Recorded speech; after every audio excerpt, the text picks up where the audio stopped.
నిజం చెప్పండి, మీ మెట్రో పిల్లర్లు సిమెంట్తోనే కడుతున్నారా?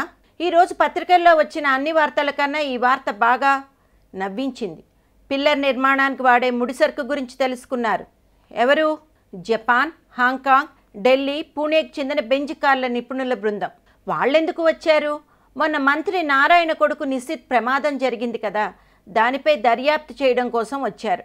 అసలు బెంజ్ గుద్దితే పిల్లర్ పగిలిపోవాలి, కానీ బెంజ్లో ఎయిర్ బ్యాగ్స్ పగలడం ఏమిటి, కారు నుజ్జునుజ్జు కావడం ఏమిటి అని నోళ్లు తెరిచి ఆశ్చర్యపోయినట్టుగా ఉంది. ఇది బెంజ్ సాంకేతిక లోపాలు విడిచిపెట్టేసి మెట్రో పిల్లర్లు సాంకేతిక దృఢత్వం అని ఒక రిపోర్ట్ ఇచ్చేట్టున్నారు. చూడబోతే ప్రపంచ ప్రమాణాలతో నిర్మిస్తే బెంజ్ ఉత్తకారే అవుతుంది తప్ప జేసీపీ కాదు కదా. అయినా ఒక మెట్రో రైలు మార్గం పిల్లర్లు ఎక్స్ప్లోజివ్స్ పెడితే తప్ప కదలవు. మరి అంతగా ఆ టీము విస్తుపోయిందో అర్థం కాదు. మూలమలుపు వర్షం పడ్డప్పుడు రోడ్డు స్థితి కూడా ఆరా తీశారట. అవన్నీ వీళ్ళకెందుకు? కారులో లోపాలకు ఈ పరిస్థితులకు లింక్ ఏమిటి? కొంపదీసి మూలమలుపుల్లో వర్షం పడే స్థితిలో రోడ్లు బాగా లేకపోతే బెంజ్ కార్లో ఎయిర్ బ్యాగ్స్, ఏబిఎస్ పనిచేయదా ఏం? ఇక మరో విషయం, ఈ టీంలో ఒక లీగల్ ఎక్స్పర్ట్ కూడా ఉన్నాడు. అంటే ఈ ప్రమాదానికి ఏకంగా బెంజ్ యాజమాన్యాన్ని దోషిగా చేసే ప్రయత్నాలు చేస్తున్నారా పోలీసులు? సమయానికి ఏబీసీ ఎందుకు పనిచేయలేదు? ఎయిర్ బ్యాగ్స్ ఎందుకు పగిలాయి?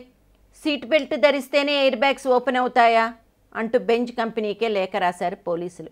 ఈ స్థాయి విచారణ అభినందనీయమే, కానీ ఈ ఒక్క ప్రమాదంపైనే ఎందుకింత ఆసక్తి?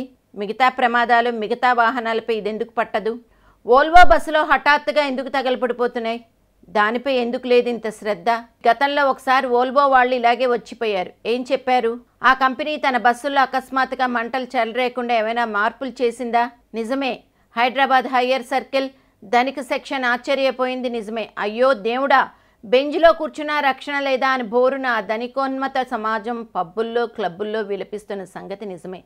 పాపం వాళ్ళ కన్నీళ్లు తుడిచి ఇదిగో పలానా కారణాలతో బెంజ్ సిస్టమ్ సరిగ్గా పనిచేయడం లేదట అని చెప్పడానికి పోలీసులు ఈ స్థాయి విచారణ చేస్తున్నట్టున్నారు.